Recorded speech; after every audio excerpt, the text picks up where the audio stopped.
ದಿನದ ಕಲಾಪದಲ್ಲಿ ಕಾಲ್ತೊಳಿತ ಕಾಳಗ ಸದ್ದು ಮಾಡಲಿದೆ. ಆರ್ಸಿಬಿ ದುರಂತದ ಬಗ್ಗೆ ಉತ್ತರವನ್ನ ನೀಡಿದ್ದಾರೆ ಗೃಹ ಸಚಿವರು. ಇಂದು ಆರ್ಸಿಬಿ ಅವಘಡದ ಬಗ್ಗೆ ಸಿದ್ದರಾಮಯ್ಯ ಉತ್ತರವನ್ನ ನೀಡಲಿದ್ದಾರೆ. ಆಡಳಿತ ಹಾಗೂ ಪ್ರತಿಪಕ್ಷಗಳ ನಡುವೆ ಗದ್ದಲ ಸೃಷ್ಟಿಯಾಗುವಂತಹ ಸಾಧ್ಯತೆ ಹೆಚ್ಚಿದೆ. ಅನುದಾನ ಅಭಿವೃದ್ಧಿಯ ಬಗ್ಗೆ ಸದ್ದು ಗದ್ದಲ ಆಗುವುದು ಕೂಡ ಫಿಕ್ಸ್ ಆಗಿದೆ. ಕೊನೆ ದಿನದ ಕಲಾಪದಲ್ಲಿ ಕಾಲ್ತೊಳಿತ ಕಾಳಗ ಸದ್ದು ಮಾಡಲಿದೆ. ಆರ್ಸಿಬಿ ದುರಂತದ ಬಗ್ಗೆ ಉತ್ತರವನ್ನ ಈ ಹಿಂದೆ ಕೂಡ ಗೃಹ ಸಚಿವರು ನೀಡಿದ್ರು. ಇಂದು ಆರ್ಸಿಬಿ ಅವಘಡದ ಬಗ್ಗೆ ಸಿದ್ದರಾಮಯ್ಯ ಉತ್ತರವನ್ನ ನೀಡಲಿದ್ದಾರೆ. ಆಡಳಿತ ಹಾಗೂ ಪ್ರತಿಪಕ್ಷಗಳ ನಡುವೆ ಗದ್ದಲ ಸೃಷ್ಟಿಯಾಗುವಂತಹ ಸಾಧ್ಯತೆ ಹೆಚ್ಚಾಗಿದೆ. ಅನುದಾನ ಅಭಿವೃದ್ಧಿಯ ಬಗ್ಗೆ ಸದ್ದು ಗದ್ದಲ ಕೂಡ ಫಿಕ್ಸ್ ಆಗಿರುವಂತದ್ದು. ಇನ್ನು ಆಗಸ್ಟ್ 11ರಂದು ಆರಂಭವಾಗಿದ್ದ ಮುಂಗಾರು ಅಧಿವೇಶನ ಕೊನೆಯ ಹಾಗೂ 9ನೇ ದಿನದ ವಿಧಾನಸಭಾ ಕಲಾಪದಲ್ಲಿ ಇಂದು ಸಿಎಂ ಮಾತನಾಡಲಿದ್ದಾರೆ. ಆರ್ಸಿಬಿ ಕಾಲ್ತುಳಿತ ದುರಂತ ಸಂಬಂಧ ಸದನದಲ್ಲಿ ಸಿಎಂ ಉತ್ತರವನ್ನ ನೀಡಲಿದ್ದಾರೆ. ನಿನ್ನೆ ಕಾಲ್ತುಳಿತ ದುರಂತ ಸಂಬಂಧ ನಡೆದ ಚರ್ಚೆಯ ಮೇಲೆ ಉತ್ತರವನ್ನ ಗೃಹ ಸಚಿವ ಡಾಕ್ಟರ್ ಜಿ ಪರಮೇಶ್ವರ್ ನೀಡಿದ್ರು. ಆದರೂ ಕಾಲ್ತುಳಿತ ದುರಂತದ ವೇಳೆ ಸಿಎಂ ಹೋಟೆಲ್ಗೆ ಹೋಗಿದ್ರೆಂಬ ಆರೋಪದ ಹಿನ್ನೆಲೆಯಲ್ಲಿ ಈ ಕುರಿತಾಗಿ ಸ್ಪಷ್ಟನೆಯನ್ನ ಇವತ್ತು ಸಿಎಂ ನೀಡಲಿದ್ದಾರೆ. ಈ ವೇಳೆ ಆಡಳಿತ ಹಾಗೂ ಪ್ರತಿಪಕ್ಷಗಳ ನಡುವೆ ಗದ್ದಲ ಸೃಷ್ಟಿಯಾಗುವಂತಹ ಸಾಧ್ಯತೆ ಕೂಡ ಹೆಚ್ಚಿದೆ. ಈ ಮಧ್ಯೆ ಅನುದಾನ ಅಭಿವೃದ್ಧಿ ಹಾಗೂ ಕೇಂದ್ರ ರಾಜ್ಯ ಸರ್ಕಾರಗಳ ನಡುವಿನ ಅನುದಾನ ಸಂಬಂಧ ಚರ್ಚೆ ಕೂಡ ಇವತ್ತು ನಡೆಯಲಿದೆ. ಇವತ್ತು ಮುಂಗಾರು ಅಧಿವೇಶನದ ಕೊನೆಯ ಹಾಗೂ 9ನೇ ದಿನದ ಕಲಾಪದಲ್ಲಿ ಕಾಲ್ತೊಳಿತ ಕಾಳಗ ಸದ್ದು ಮಾಡಲಿದೆ. ಈ ಹಿಂದೆ ಕೂಡ ಆರ್ಸಿಬಿ ದುರಂತದ ಬಗ್ಗೆ ಉತ್ತರವನ್ನ ಗೃಹ ಸಚಿವರು ನೀಡಿರ್ತಾರೆ. ಇಂದು ಆರ್ಸಿಬಿ ಅವಘಡದ ಬಗ್ಗೆ ಸಿದ್ದರಾಮಯ್ಯ ಉತ್ತರವನ್ನ ನೀಡಲಿದ್ದಾರೆ. ಇತಿಹಾಸ ಸೃಷ್ಟಿಸಿದೆ ಈ ಬಾರಿಯ ಮುಂಗಾರು ಅಧಿವೇಶನ. ಈ ಅಧಿವೇಶನದಲ್ಲಿ ಅತಿ ಹೆಚ್ಚು ವಿಧೇಯಕಗಳ ಮಂಡನೆ ಆಗಿದೆ. 40ಕ್ಕೂ ಹೆಚ್ಚು ವಿಧೇಯಕಗಳ ಮಂಡನೆ ಮೂಲಕ ಈ ಬಾರಿಯ ಮುಂಗಾರು ಅಧಿವೇಶನ ಒಂದು ದೊಡ್ಡ ಇತಿಹಾಸವನ್ನೇ ಸೃಷ್ಟಿಸಿದೆ. ಈ ಮೊದಲು 15ರಿಂದ 20 ವಿಧೇಯಕ ಮಂಡನೆಯಾಗಿದ್ದೇ ಹೆಚ್ಚು. ಆದರೆ ಈ ಸಾರಿ 2 ಪಟ್ಟು ವಿಧೇಯಕ ಮಂಡನೆಗೆ ಅನುಮೋದನೆ ಕೂಡ ನೀಡಿರುವಂಥದ್ದು.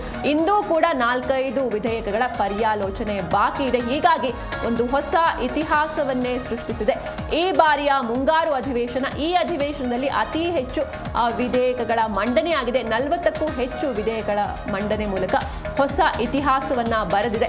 ಈ ಮೊದಲು ನಡೆದಿದ್ದಂತಹ ಅಧಿವೇಶನಗಳಲ್ಲಿ 15ರಿಂದ 20 ವಿಧೇಯಕ ಮಂಡನೆಯಾಗಿದ್ದೇ ಹೆಚ್ಚು. ಆದರೆ ಈ ಸಾರಿ 2 ಪಟ್ಟು ವಿಧೇಯಕ ಮಂಡನೆಗೆ ಅನುಮೋದನೆ ಕೂಡ ಸಿಕ್ಕಿರುವಂಥದ್ದು. ಇಂದೂ ಕೂಡ 4-5 ವಿಧೇಯಕಗಳ ಪರ್ಯಾಲೋಚನೆ ಬಾಕಿ ಉಳಿದಿದೆ. ಹೀಗಾಗಿ ಈ ಬಾರಿಯ ಮುಂಗಾರು ಅಧಿವೇಶನ ಹೊಸ ಇತಿಹಾಸವನ್ನೇ ಸೃಷ್ಟಿ ಮಾಡಿದೆ. ಇನ್ನೊಂದು ಕಡೆ ಇವತ್ತು ಅಂದರೆ ಆಗಸ್ಟ್ 11ರಿಂದ ಈ ಮುಂಗಾರು ಅಧಿವೇಶನ ಆರಂಭವಾಗಿತ್ತು. ಕೊನೆಯ ಹಾಗೂ 9ನೇ ದಿನ ಇವತ್ತು ಸಿಎಂ ಸಿದ್ದರಾಮಯ್ಯ ಮಾತನಾಡಲಿದ್ದಾರೆ.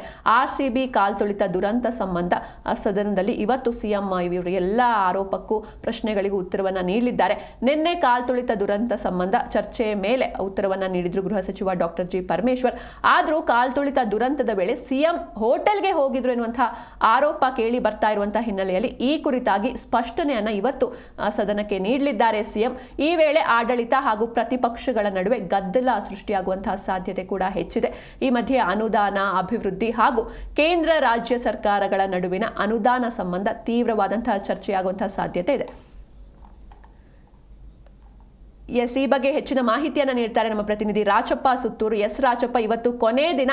ಇವತ್ತು ಆರ್ಸಿಬಿ ಕಾಲ್ತುಳಿತದ ಕಾಳಗ ಸದ್ದು ಮಾಡುವಂತಹ ಸಾಧ್ಯತೆ ಇದೆ. ಜೊತೆಗೆ ಇದಕ್ಕೆ ಉತ್ತರವನ್ನ ನೀಡಲಿದ್ದಾರೆ ಸಿಎಂ ಸಿದ್ದರಾಮಯ್ಯ. ಇವತ್ತು ಕೊನೆ ದಿನ. ಇಲ್ಲಿವರೆಗೂ ಕೂಡ ಆರ್ಸಿಬಿ ಕಾಲ್ತುಳಿತದ ಬಗ್ಗೆ ಮಾತನಾಡಿದ್ರು. ಹಾಗೆ ಬೇರೆ ಬೇರೆ ವಿಷಯಗಳ ಬಗ್ಗೆ ಚರ್ಚೆ ಆಗಿತ್ತು. ಆದರೆ ರೈತರ ಸಮಸ್ಯೆಗಳು ಜೊತೆಗೆ ಜನರ ಸಮಸ್ಯೆಗಳ ಬಗ್ಗೆ ಇವತ್ತಾರು ಚರ್ಚೆ ನಡೆಸ್ತಾರಾ, ಹೇಗೆ ಅಂತ?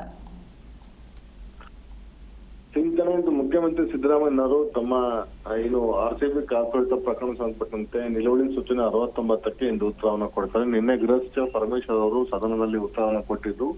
ಆದ್ರೆ ವಿಪಕ್ಷ ನಾಯಕ ಆರ್ ಅಶೋಕ್ ಅವರು ಮತ್ತು ಜೆಡಿಎಸ್ನ ಸದಸ್ಯರು ಮುಖ್ಯಮಂತ್ರಿಗಳು ಸಿದ್ದರಾಮಯ್ಯನವರು ಮತ್ತು ಗೃಹ ಸಚಿವರು ತಮ್ಮ ಸಚಿವ ಸ್ಥಾನಕ್ಕೆ ಮತ್ತು ಮುಖ್ಯಮಂತ್ರಿ ಸ್ಥಾನಕ್ಕೆ ರಾಜೀನಾಮೆ ಕೊಡಬೇಕು. ಈ ಒಂದು ಕಾಲ್ತುಳಿತ ಪ್ರಕರಣದಲ್ಲಿ ಸರ್ಕಾರದ ವೈಫಲ್ಯ ಇದೆ ಮತ್ತು ಕಾಲ್ತುಳಿತ ಪ್ರಕರಣ ಸರ್ಕಾರ ಆಡಳಿತಕ್ಕೆ ಇಡುವಂತ ಕನ್ನಗೆ. ಹಾಗಾಗಿ ನೀವು ಸಚಿವ ಸ್ಥಾನ ಮತ್ತು ಮುಖ್ಯಮಂತ್ರಿ ಸ್ಥಾನಕ್ಕೆ ರಾಜೀನಾಮೆ ಕೊಡಬೇಕು ಒಂದು ಡಿಮ್ಯಾಂಡ್ ಅನ್ನು ಮಾಡಿದ್ದು.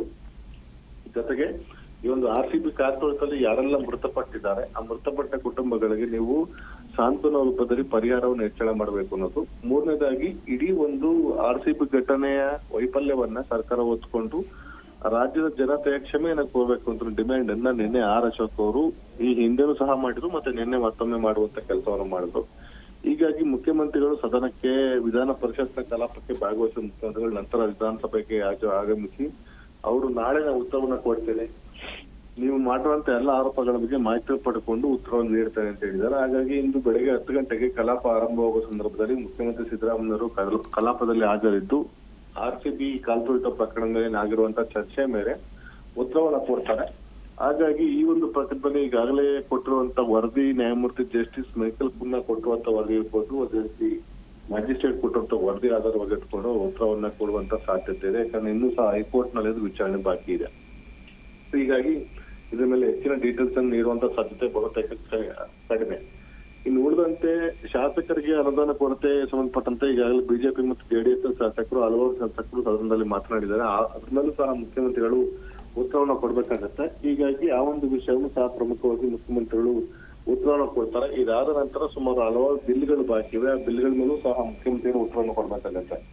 ನಿನ್ನೆ ಆ ಪ್ರತಿಪಕ್ಷ ನಾಯಕ ಅಂತ ಅಶೋಕ್ ಅವರು ಏನು ಕರ್ನಾಟಕದಲ್ಲಿ ಡ್ರಗ್ಸ್ ಪ್ರಕರಣ ಹೆಚ್ಚಳ ಆಗ್ತಿರೋ ಕಾರಣಕ್ಕೋಸ್ಕರ ಆ ಒಂದು ನಿಲುವಳಿ ಸೂಚನೆ ಮೇಲೆ ಚರ್ಚೆಗೆ ಅವಕಾಶವನ್ನು ಕೊಡಬೇಕು ಅಂತ ನಿನ್ನೆ ಅವರು ನಿಲುವಳಿ ಸೂಚನೆಯನ್ನು ಸರ್ಕಾರ ಮುಂದೆ ಮಂಡಿಸಿದ್ದಾರೆ. ಹೀಗಾಗಿ ಆ ಒಂದು ಪ್ರಕರಣದ ಕಾನೂನು ಸುವ್ಯವಸ್ಥೆ ಮತ್ತು ಡ್ರಗ್ಸ್ ಏನು ರಾಜ್ಯದಲ್ಲಿ ಹೆಚ್ಚಳ ಆಗ್ತಿರೋ ಕಾರಣಕ್ಕೋಸ್ಕರ ರಾಜ್ಯದ ಸರ್ಕಾರ ಗೃಹ ಇಲಾಖೆ ವಿಫಲವಾಗಿದೆ ಅಂತ ಆರೋಪವನ್ನು ಮಾಡಿ ಅವರು ನೋಟಿಸ್ ಅನ್ನು ಕೊಟ್ಟಿದ್ದಾರೆ. ಹೀಗಾಗಿ ಆ ಒಂದು ವಿಷಯ ಮೇಲೂ ಸಹ ಚರ್ಚೆ ನಡೆಸುವಂತ ಸಾಧ್ಯತೆ. ಒಟ್ಟಾರೆ ಇನ್ನೂ ಸಹ 3-4 ಬಿಲ್ಲುಗಳು ಬಾಕಿ ಇವೆ. ಆ ವಿಧೇಯಕಗಳು ಸಹ ನಿನ್ನೆ ಮಂಡಿಸಿದ್ದು ಮತ್ತೆ ಮೊನ್ನೆ ಮಂಡಿಸಿದ ವಿಧೇಯಕಗಳು ಸಹ ಚರ್ಚೆಗೆ ಬಾಕಿ ಇವೆ. ಆ ಒಂದು ವಿಧೇಯಕಗಳನ್ನು ಸಹ ಚರ್ಚೆಗೆ ಕೈಗೆತ್ತಿಕೊಳ್ಳುವ ಸಾಧ್ಯತೆ. ಒಟ್ಟಾರೆಯಾಗಿ ಈ ಬಾರಿ ಒಟ್ಟು 9 ದಿನಗಳ ಅಧಿವೇಶನ ಕಲಾಪ ನಡೆದಿದ್ದು, ಆ ಕಲಾಪದಲ್ಲಿ ಬಹುತೇಕ ಈ ಒಂದು RCB ಪ್ರಕರಣ ಇರಬಹುದು ಮತ್ತು ಧರ್ಮಸ್ಥಳ ಪ್ರಕರಣ ಸದನವನ್ನ ಬಹುತೇಕ ಅವರು ಕಾಡಿದೆ.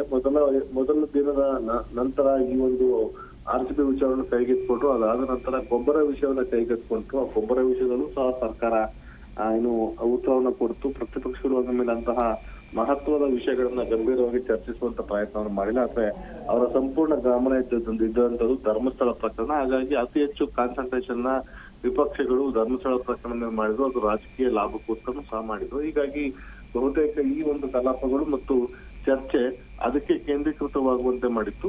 ಅದರ ಹೆಚ್ಚುವರಿಯಾಗಿ ಏನು ರಾಜ್ಯಾದ್ಯಂತ ನಡೆಸಿರುವಂತಹ ಭಾರಿ ಮಳೆಯಿಂದಾಗಿ ಏನು ಫ್ಲಡ್ ಆಗ್ತಾ ಇದೆ ಮತ್ತು ಪ್ರವಾಹ ಕಂಡು ಬಂದು ರೈತರು ಮತ್ತು ಬೆಳೆ ಹಾನಿ ಆಗ್ತಾ ಇರೋದ್ರ ಬಗ್ಗೆ ನಿನ್ನೆ ಕಲಾಪದಲ್ಲಿ ಹಲವಾರು ಶಾಸಕರುಗಳು ಈ ಒಂದು ಅನುದಾನ ಕೊರತೆ ಸಂದರ್ಭದಲ್ಲಿ ಸಹ ಈ ವಿಷಯವೂ ಸಹ ಪ್ರಸ್ತಾಪ ಮಾಡಿದ್ದಾರೆ. ಹಾಗಾಗಿ ಇವೆಲ್ಲ ವಿಷಯಗಳನ್ನು ಸೇರಿಸಿ ಮುಖ್ಯಮಂತ್ರಿಗಳಿದ್ದು ಸದನಕ್ಕೆ ಉತ್ತರ ನೀಡುವಂತ ಸಾಧ್ಯತೆ ಇದೆ. Sinchana. Okay, thank you Rajappa Suttur ನಿಮ್ಮೆಲ್ಲ ಡೀಟೇಲ್ಸ್ಗಾಗಿ.